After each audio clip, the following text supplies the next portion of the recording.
Dr. Phil freezes when DNA test proves what no one believed. The testing laboratory called at 3:47 p.m. on a Tuesday afternoon. And what they told the production team would fundamentally alter everything everyone thought they knew about one family's history. For 17 seasons, Dr. Phil McGraw had witnessed countless revelations, confrontations, and confessions that left audiences gasping. Yet nothing in his quarter-century career had prepared him for the moment when a manila envelope containing DNA results would force him to do something he'd never done before. Question whether the cameras should keep rolling. This wasn't about entertainment value or shock factor. This was about a truth so profound, so unexpected, that even a man who built his reputation on unflinching honesty found himself momentarily paralyzed by its implications. The story begins not in the television studio, but in a small apartment in Newark, New Jersey, where a woman named Patricia Thornton had been living with a question that consumed her for 43 years.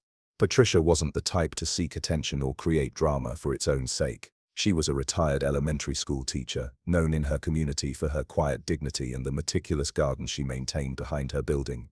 Her neighbors would have described her as unremarkable, which was precisely how Patricia preferred to live her life. But unremarkable people sometimes carry remarkable secrets, and Patricia's secret had been growing heavier with each passing year. The origins of her dilemma stretched back to 1981, when Patricia was 24 years old and working as a nanny for a wealthy family in Manhattan. The Vandermeers were old money, the kind of people whose names appeared in society pages and whose children attended schools that required letters of recommendation from senators. Patricia had answered their advertisement seeking childcare help, desperate for work after her own mother's medical bills had depleted the family's savings. She needed the job. She needed it badly enough that when unusual circumstances began to unfold, she convinced herself to stay silent. The Vandermeers had 2 children when Patricia arrived, 7-year-old Jonathan and 3-year-old Melissa. But Mrs. Vandermeer was pregnant again, and there was tension in the household that Patricia couldn't quite identify. Conversations would stop when she entered rooms. Mr. Vandermeer spent increasingly long hours at his office. Mrs. Vandermeer, despite being in her 3rd trimester, seemed perpetually anxious rather than excited. Patricia attributed it to normal stress and focused on caring for the children she'd been hired to watch. Then, on a snowy evening in December 1981, Mrs. Vandermeer went into labor 6 weeks early. The family's driver rushed her to the hospital while Mr. Vandermeer stayed tied with the older children. Patricia remembered the phone call that came hours later, Miss Vandermeer's voice tight and controlled. "We have a son. His name is David. He's small but healthy. We'll be home in 3 days." Patricia celebrated with Jonathan and Melissa, helping them make welcome home signs, imagining the joy of a new baby filling the elegant townhouse. But when Mrs. Vandermeer returned home, something was wrong. The woman who came through the door looked hollow, devastated in a way that transcended typical postpartum exhaustion. She barely looked at the May. She didn't want to hold him. She disappeared into her bedroom and rarely emerged for weeks. Patricia found herself essentially raising the infant while trying to understand what had broken in this family. Mr. Vandermeer offered no explanations, simply instructed Patricia to care for David and keep the household running. So she did. Years passed. Patricia watched David grow from infant to toddler to young boy. She also watched the family dynamics that never quite made sense. Mrs. Vandermeer treated David differently than she treated Jonathan and Melissa. Not cruelly, but distantly, as though he belonged to someone else. The older children seemed to sense it too, though they never spoke of it directly. And Mr. Vandermeer, despite providing materially for David, maintained an emotional distance that felt deliberate and painful. Patricia left the Vandermeer household when David was 7. She'd met the man who would become her husband, and she wanted to start her own family. The Vandermeers thanked her for her service, gave her a generous severance, and everyone moved on. Except Patricia couldn't move on. The questions that had accumulated during those years followed her. Why had Mrs. Vandermeer rejected her own newborn? Why had the family's dynamic been so fractured? What had she witnessed without fully understanding? Decades later, in the age of social media and internet searches, Patricia's curiosity led her to look up the family she'd worked for. Jonathan Vandermeer was now a successful attorney. Melissa had become a physician. David had taken a different path entirely. He was a social worker in Philadelphia, helping foster children navigate the system. His biography on the nonprofit's website mentioned that he'd been adopted, which struck Patricia as odd, since she'd been present when he came home from the hospital as a newborn. Unless something else had happened. Unless the story she'd been told wasn't the complete truth. Patricia spent 6 months wrestling with whether to reach out. She had no evidence, only suspicions accumulated from observations made 4 decades earlier. She'd signed a confidentiality agreement when she left the Van der Merse's employment, though she wasn't certain it was still enforceable. Most significantly, she worried about inserting herself into lives that had moved forward without her. What right did she have to potentially upend everything? The decision was made for her when she saw an interview with David Vandermeer in a local Philadelphia newspaper. He was discussing his work with foster children, and the interviewer had asked about his adoption. "I don't know much about my biological origins," David had said in the article. "The adoption was closed, and my parents, who passed away several years ago, never felt comfortable discussing the details. I've made peace with not knowing, though I'd be lying if I said I wasn't curious about my medical history, especially now that I have children of my own." That sentence, that admission of unresolved questions and genetic uncertainty, catalyzed Patricia into action. She wrote a letter to David, careful and measured, explaining who she was and what she remembered. She included specific details that only someone who'd been present could know. The layout of the townhouse, the names of the family dog and cat, the scar Jonathan had gotten from falling off his bicycle. She explained her observations and her suspicions, and she offered to speak with him if he was interested in learning more.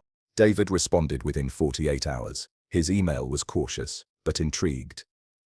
He suggested they meet for coffee, neutral territory where they could talk without pressure. That conversation lasted 4 hours. Patricia shared everything she remembered, and David filled in pieces he'd known from his side. He'd always felt different in the family, always sensed his mother's reserve. When he was 16, his parents had finally told him he was adopted, but they'd provided minimal details and become upset when he'd pressed for information. After they died, he'd found no adoption papers among their documents, which had seemed strange but not necessarily suspicious. Together, Patricia and David began reconstructing the puzzle. They contacted the hospital where David had been born, but records from 1981 were incomplete, and the staff from that era had long since retired or us away. They hired a private investigator who specialized in adoption cases, but the trail was cold and convoluted. Every avenue seemed to lead to dead ends or sealed files. They were searching for truth in a system designed to keep certain truths hidden. That's when someone suggested reaching out to Dr. Phil. David was skeptical about involving television in something so personal, but the private investigator pointed out that the show had resources and connections that private citizens couldn't access. More importantly, Dr. Phil's team had a track record of handling sensitive family matters with genuine care rather than exploitative sensationalism. After lengthy discussions, David and Patricia agreed to tell their story, with one condition: they wanted DNA testing to determine once and for all what the truth was. The show's producers were immediately interested. This wasn't a typical family conflict or addiction intervention. This was a mystery spanning 4 decades, involving questions of identity, family secrets, and potentially illegal adoption practices. They brought both Patricia and David to Los Angeles, arranged for comprehensive DNA testing, and scheduled the episode. What they didn't tell anyone, including Dr. Phil, was what the preliminary tests had already suggested. They wanted his reaction to be genuine, unfiltered by advanced knowledge. The day of taping arrived with unusual tension in the studio. The production staff seemed more anxious than normal. Extra security had been quietly added. The audience had been carefully screened and briefed about the sensitivity of the topic.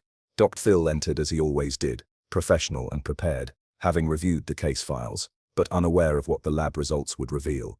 Patricia was introduced first, walking onto the stage with the same quiet dignity she'd carried throughout her life. Dr. Phil welcomed her, established her background, let her tell the story of working for the Vandermeer family. The audience listened with increasing fascination as she described the strange circumstances of David's birth, and the family dynamics that never quite aligned with what one would expect. Then David joined them on stage. He was 53 years old now, with graying hair and kind eyes that reflected both his mother's features and something else Patricia couldn't quite place. Dr. Phil walked through David's side of the story, the revelation of his adoption, his parents' reluctance to discuss details, his lifelong feeling of being an outsider in his own family. The audience was sympathetic, engaged, but still viewing this as a relatively straightforward case of closed adoption trauma. Dr. Phil held up the manila envelope. "We arranged for comprehensive DNA testing," he explained to the audience. Not just basic paternity testing, but advanced genealogical analysis that can identify ancestry backgrounds, potential relatives, and genetic markers. David, you agreed to this testing hoping it might provide some answers about your biological origins. Is that correct? David nodded, his hands gripping the arms of his chair. I just want to know the truth. Whatever it is, I can handle it. Not knowing has been harder than any truth could be. Dr. Phil opened the envelope slowly. The cameras captured everything. The rustling paper, his eyes scanning the document, the subtle change in his expression. He read silently for what felt like an eternity, but was wisely, perhaps 30 seconds. Then he stopped, set the papers down, looked at David, then at Patricia, then back at the papers. I need to confer with my producers, Dr. Phil said quietly. It was an unprecedented statement. In thousands of episodes over decades, he'd never stopped mid-revelation to consult with his same. The audience shifted uncomfortably. Patricia's face had gone pale. David leaned forward, trying to see the papers. What does it say? He asked, voice tight with anxiety. Dr. Phil stood, papers in hand, and walked off stage. The cameras continued rolling but focused on wide shots of the confused audience rather than close-ups of the increasingly distressed guests. Behind the scenes, urgent conversations were taking place. Legal was being consulted. The investigative team that had worked on the background research was summoned. Something in those results had implications beyond a simple adoption story. When Dr. Phil returned to the stage 10 minutes later, his entire demeanor had shifted. The television host persona had been set aside. This was a man preparing to detonate a bomb in someone's life, trying to do it as gently as possible, while acknowledging there was no gentle way to deliver what he needed to say. David, Dr. Phil began, settling back into his chair and speaking with unusual care.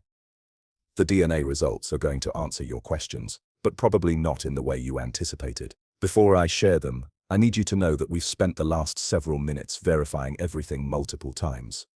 What I'm about to tell you has been confirmed by 3 separate laboratories and cross-referenced with genealogical databases. There is no doubt about the accuracy. David's jaw tightened. Just tell me. Dr. Phil glanced at Patricia, who was gripping the edge of her seat. Patricia, your suspicions were correct. David was not adopted in the traditional sense, but the situation is more complicated than you imagined. He turned back to David. According to these DNA results, Mr. Vandermeer was indeed your biological father. That part of your birth certificate was accurate. Relief started to cross David's face, but Dr. Phil held up his hand. However, Mrs. Vandermeer was not your biological mother.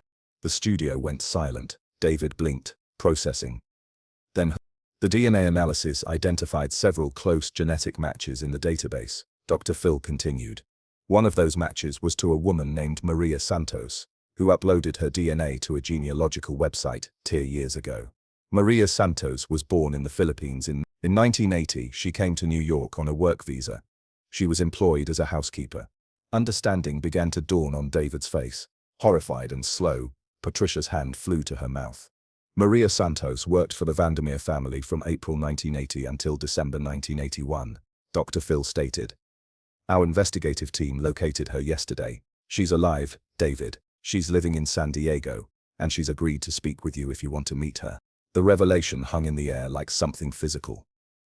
David's entire origin story had just been rewritten. He wasn't adopted. He was the product of an affair between his legal father and the family's housekeeper.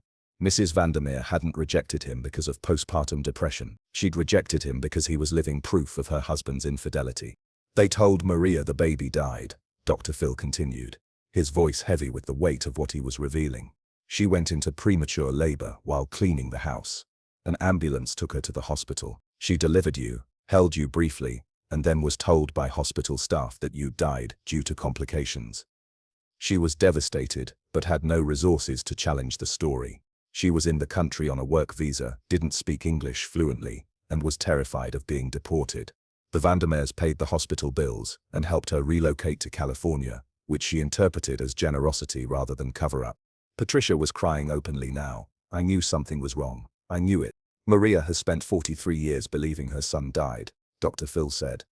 She lit a candle for you every year on your birthday. She kept the one photograph the hospital gave her before they told her you'd passed away. She never had other children because she felt she'd already been a mother and lost her child. David's hands were shaking. How could they do that? How could my father, How could the hospital? In 1981, certain things were possible that wouldn't be possible today, Dr. Phil explained. Hospital record keeping was less rigorous. Wealthy families had influence. Immigration status could be used as leverage. I'm not justifying any of it, but I'm providing context for how this could have happened. The next segment of the show was unlike anything Dr. Phil had ever aired. Rather than continuing with the studio audience, he arranged for David to speak with Maria via video call, privately, with cameras present, but giving them space to process the impossible. The footage was raw and heartbreaking. Maria, now 66 years old, looked at her son's face for the first time since he was hours old. She spoke to him in heavily accented English, tears streaming down her face, telling him how she'd loved him, how she'd grieved him, how she'd never imagined he might still be alive. David asked the question that mattered most. Did you want me? Every day, Maria sobbed. Every single day I wanted you. I would have given you everything. I would have found a way. The show arranged for them to meet in person 2 weeks later, on camera, but with the understanding that the footage would only air if both parties agreed. That meeting took place in a park in San Diego, neutral ground where a mother and son could attempt to bridge 43 years of stolen time. Patricia attended as well, the witness who'd held the thread that eventually unraveled everything. Maria embraced her, thanking her for refusing to let the questions go unanswered. You gave me back my son, Maria said through an interpreter who helped when her English faltered. I thought I would die never knowing what happened to him. You gave me this gift. The legal ramifications were complex and far-reaching. The hospital that had facilitated the false death certificate no longer existed, having been absorbed into a larger healthcare system decades earlier. Mr. Vandermeer had died in 2015, taking most direct accountability with him. Mrs. Vandermeer had passed in 2018. But there were others involved, doctors and administrators who'd enabled the deception, some of whom were still alive and potentially liable. Dr. Phil's legal team connected David with attorneys specializing in medical malpractice and fraud. They pursued not financial compensation, though that was part of it, but acknowledgement and reform. They wanted the system that had allowed a baby to be stolen from his mother through manufactured documentation to be held accountable. They wanted to ensure it couldn't happen again. The episode, when it finally aired, became one of the most watched in the show's history. But more importantly, it catalyzed genuine change. 3 states introduced legislation requiring independent verification of birth and death certificates involving vulnerable populations. Hospitals revised their protocols around documentation for immigrant patients. Genealogical databases, already powerful tools for solving cold cases, became recognized as crucial resources for uncovering family secrets and medical fraud. David and Maria built a relationship slowly, carefully, acknowledging that 43 years couldn't be erased or replaced, but could be honored by creating whatever connection was possible going forward. Maria met her grandchildren, David's 3 kids, who embraced her with the easy acceptance of young people who understand that family is more complicated than biology alone. She taught them phrases in Tagalog. She told them stories about their heritage, about the Philippines, about the young woman she'd been when she came to America full of hope. Jonathan and Melissa Vandermeer, David's legal siblings, responded differently. Jonathan refused all contact, apparently unwilling or unable to process the revelation about their father's infidelity and their mother's complicity. Melissa, however, reached out. She confessed that she'd always felt guilty about how differently her mother had treated David, had suspected something but been too young to understand or intervene. She and David began rebuilding their sibling relationship, this time grounded in truth rather than unspoken tensions. Patricia's role in the story became a subject of some debate. Some people praised her for her persistence in seeking truth. Others questioned why she'd waited so long, arguing that she'd had suspicions for decades, but only acted when it became convenient. Patricia addressed these critiques in a follow-up interview on the show. I didn't have proof, she said simply. I had observations and intuitions. If I'd spoken up based on those alone, I could have been sued for defamation, fired from subsequent jobs, destroyed my own life without helping David at all. I acted when I had enough pieces to make action worthwhile. I understand people who think I should have done more sooner, but I did what I believed was possible at each stage. Dr. Phil's reflection on the episode came months later, during his annual retrospective special. The moment I read those DNA results, I understood that we weren't dealing with a typical adoption case, or even a typical affair situation. We were dealing with a woman who'd been told her baby died, who'd grieved for 43 years, who'd built her entire adult life around a lie, And we were dealing with a man who built his identity around one story only to discover the truth was completely different. Those are the moments when you remember that television is just the medium. The real work is honoring people's humanity while they process life-altering information. He kept a photograph in his office afterward, not one from the show's archives, but one Maria had given him. It showed her at 23 years old, visibly pregnant, standing in front of the Vandermeer townhouse in Manhattan. Someone, probably another member of the household staff, had taken the picture. Maria was smiling, her hand resting on her belly, full of hope for the future. Dr. Phil said he kept it as a reminder that behind every secret revealed on television, there are real people with real lives that continue long after the cameras stop rolling. The legacy of the episode extended beyond the individuals directly involved.